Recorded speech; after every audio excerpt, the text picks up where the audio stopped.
let's begin at the beginning. Great place, right? The number one question that I receive from aspiring photographers is, what camera should I use? Wow. This question always surprises me. And my answer is, and always remains the same, the camera you should use is the camera that you have now. If you don't have a camera, buy one that you can afford. A camera doesn't make a photographer good or bad. They don't. Let me repeat this. A camera is not going to make you a good photographer, and it's not going to make you a bad photographer.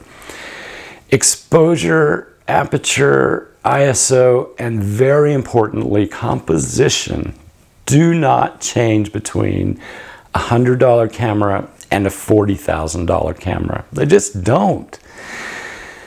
And you might ask yourself, well, can I earn an income from any camera? Well, the answer really is yes. Later, with your goals, with what you want to do with photography, will determine the camera that you should have and use. For example, for stock photography, you can use almost any camera, from a camera phone to the most expensive camera on the market. For me, I primarily create photography books, and book publishers require a high resolution for book printing. It's their process. So I use a high-end full-frame camera.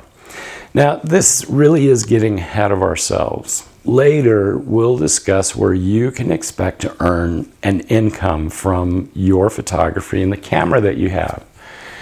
For now, if you're just starting in the world of photography, the most important thing that you should concern yourself with is mastering photography and practicing so much that the quality of your photos goes from okay to good to wow, that's great.